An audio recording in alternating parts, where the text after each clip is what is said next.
Okay, hi Ron. Erik, hi. Hi. Today I want to have a little chat about negotiations because it's this time of the year, isn't it? It is almost September. I think that we are now starting to prepare, or our customers are starting to prepare their year-end negotiation with a lot of customers. Um, so they started to think about how should I do it? What should I prepare? What's my customer going to do? Now, I remember that we are always talking about collaborative negotiation. We stress so many times that that is important to have collaborative in negotiation instead of what somebody would call competing negotiation, the I win, you lose type of negotiations. But I also remember that many of my delegates in training would ask me, "Hey, Erik, can we spend a bit more time on those buyers which are really trying to make me lose? Those buyers are really looking for conflict." Um, why do we stress so much that collaborative negotiations are important? Well, for a number of years, I've watched industry changing. Once upon a time, the buyers, the retailers, the big food service companies, they tended to have all the power. Yeah, Really, not so long ago, and they tended to train their buyers using a number of agencies, and a lot of those agencies adopted a very assertive, almost aggressive stance initially, and they were teaching a process, a methodology that says start aggressively, start with power, start assertively, yeah, um, and the buyers tend to like that. They had the power generally, and that seemed to work for them. So buyers were going on these courses, and because buyers were going in these courses, what we found is suppliers thought, well, we should go in these courses too, so we can understand what yeah. our buyers are doing. Makes sense. Yeah, Which to some extent makes sense because they can understand the methodology that the buyers are adopting and begin to understand why the buyers at the start of the negotiations were perhaps so aggressive and so assertive. However, from a practical point of view, the suppliers couldn't adopt that methodology themselves. hmm, Because if they went into one of their buyers and started aggressively and assertively, well, they wouldn't be suppliers for long. So it was a methodology that tended not to work particularly well for the supply base. Many of our customers were those suppliers. So right from the word go, we started an approach that was yeah, very much a collaborative approach, looking for the win-win, or even better, where we could establish it, the triple win, a win for the supplier, a win for yeah. the buyer, but also a win for the shopper as well. And we tried to find a way that would make all of that work. And our methodology is about that collaboration.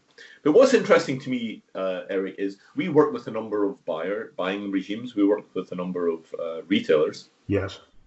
And we're now being approached by them more and more because they're seeking to understand how to conduct a collaborative negotiation too. And the reason for this is quite obvious, I think, is where buyers and retailers, big food service companies, once upon a time had the power, Yeah. that moved, it morphed into the shopper. The shopper's got the power now. The shopper can go online, the shopper can choose where they're going to spend and buy their products from. And so the more enlightened retailers, buying regimes, food service companies, are now recognizing that in order to win the shopper, let's not do it with Head to head. assertion and aggression against the Yeah. supplier. Let's do it in collaboration with the supplier, where we can have joint resource, joint insight, joint methodology. And so when it comes to a terms negotiation, let's not be assertive. Let's not be overly aggressive up front. Let's genuinely try to find that triple win. Something is good for us, the Hmm. buyer. Something is good for you, the supplier, but something is ultimately going to be good for the shopper too. Yeah. And so, whereas we've been doing it for years, Erik, Blueprint have always engaged in collaborative negotiation. What we're finding is that the old school, and it is old school now, of start with aggression, start with assertion, that's had its day because it doesn't work any longer. Hmm. And what we're finding is that more and more suppliers and retailers, buying regimes, food service companies are coming across to our methodology. And it's nice to see because we've always believed in it. But you also said, I remember you said the more enlightened customers are working this way now. So what about the others? Because there's still quite a lot out there who are really looking for this competing kind of negotiation. Yeah, and it's a little bit old hat, and we've seen that happening in so many trends and elements of commerce throughout history, where the enlightened are the ones that take on a new methodology, they get the prize, they win, their business grows. The guys who are more laggard, old school, they are more sluggish to adopt new methodologies, and typically, ultimately, they either change to become more enlightened themselves, or ultimately they begin to lose business, begin to lose market share, and actually they phase out. And we've seen it throughout history. There are those who will lead and those who will follow, but if they don't follow fast enough, then they're not long for this life. We've seen it in history all the way through. Yeah, makes sense. So we think this is a trend. We think this is the new trading horizon. This is the future. Yeah, and we have different levels in it, don't we? We can start with the basic negotiation, whereas what I really like about our methodology, many negotiation providers or some negotiation providers only do negotiation. They make a big badge. We only do negotiation. Yeah, okay, good. Again, we think that's not the best approach because negotiation is very complex, and it really should always start with influencing or selling. Always sell before you negotiate, because if you sell well, you might not need to negotiate at all. If you sell well, when the negotiation happens, because the guy is sold, his heart wants it, the negotiation is going to be so much easier.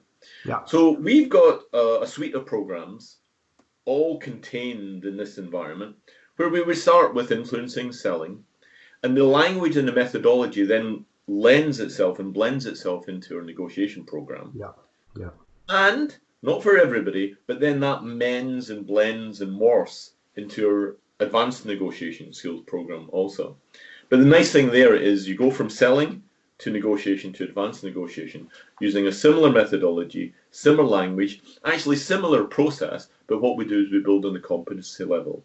Whereas if you only do negotiation, it means that as you teach your people how to sell or influence, then you go to another agency to do negotiation. There isn't a natural bridge between the two skill sets, and it's disjointed a little bit. And again, that's one of the things we're proud of in Blueprint, that we can take our participants all the way through this suite of skill sets, building and competency at the same time using a similar language. We think it works. Okay. Last question, I maybe surprise you a bit with this one, Ron, but obviously you are based in the United Kingdom. Which is still united. I'm based in continental Europe, so we could be saying that we are representing both parties here. What about the negotiations around Brexit? Well, you know what? Maybe both Europe and the United Kingdom would do a little bit better. Perhaps you and I were to conduct these negotiations. You on behalf of Europe, myself on behalf of the United Kingdom. And let's see where we can actually flex a little bit, because what I'm witnessing, and I actually spent some time this morning looking at the latest round of Brexit. Yes. And there appears to be little flex in both sides. And without flexibility, then that's never going to work. Because if one party says this is what has to happen, and the other party says this is what has to happen, and we're not changing from that, well, you know what? That's not a negotiation. No. Negotiation is all about compromise and flex and etc. and finding common ground. So why don't you speak to Mr. Juncker and I'll speak to Mrs. May and see if we just can't do these deals to get together. And we tell them that collaborative negotiations is really the way to go forward here.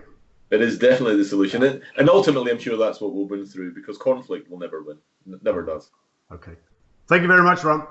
Okay, thanks, Erik. Catch you. Bye. Bye.